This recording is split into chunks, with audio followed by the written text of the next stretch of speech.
Mba tsy dia tena hoe tsy fatokisana ny fitsarana fotsiny zay mihitsy le izy fa be le zavatra manodidina an'izay vindicteur populaire zay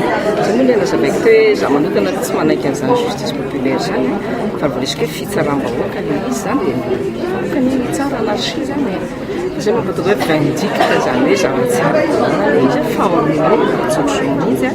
zany hoe lazaina hoe justice populaire zany marina fa misy tsy fatokisany olona ny fitsarana koa nefa tsy fitsarana hoe mpitsara fantatrana koa fa ao anatin'ny poste ao anatin' zany rehetrarehetra zany dia mitambatra daholo zay hoe tsy fatokisany zay raiza ny antony mazonova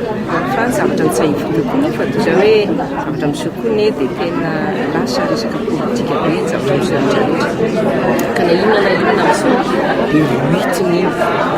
iny anaratsiana ny fitondrana anaratsiana mpitondra indrindra moa ny ministeran'ny fitsarana sy manodidina azy fa zany rehetrarehetra zany hitantsika fa misy zava-misy ao anatin'izany ihany koa na mpanao gazety zay teneniko hoe manana andraikitra affaire de tous izy lutte contre la vindicte populaire satria ny andraikitra reo miara-miasahana tena izy ndraindray koa izy mizavatra tafaroatra koa zay ohatra ny tena mampirisika an'le olona koa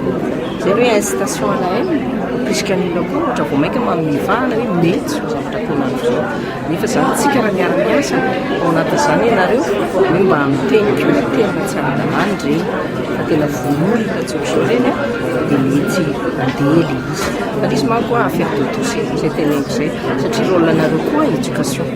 zany hoe fahaizan'olona koa amin'izany zavatra fa inge tsy izy tombontsoa antsika ho an'izanizy mihitsy le izy fa nanareo zao inge mety hotratra an'izany raha matery amin'ny arabe ery ianareo dia ataony hoe efa nagalatra nanao nagalajaza na nagalana ny appareil photo iny fa tsy isy fitsarana olona mihitsy nange raha voaresika vindicte fa tonga dia hoavy ny olona dia amono atao hoe na ianareo na izahay iza dia tsara be mihitsy amin'izany zavatra zany ka dia zay ny hoe tokony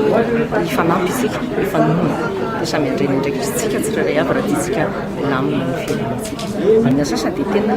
mamono olona tsotro zao mihitsy hoe raha vao fantatra fotsiny hoe nanao an'izao dia tsisy fitsanona an'olona fa tonga dia samborona le olona dia vonoina dia zay ntsika eny zay le tina hoe tsy ampilamina mihitsy vao mainka anatokana amin'ny firenena le izy fa io raha mandeha tsara raka tokony izy ka mandeha amin'ny ara-dalàna dia tokony anampy ny firenena amin'izany firenena midika ve zany madame le ministre fa hoe nasorona tao anatin'ireny dina ireny tahaka ny dina melako misy mihitsy ny famonoana raha tokatra zay rehetra zany disposition ka resaka von'olona dia misy sorona daholo anatin'ny dina zay voanoloka eny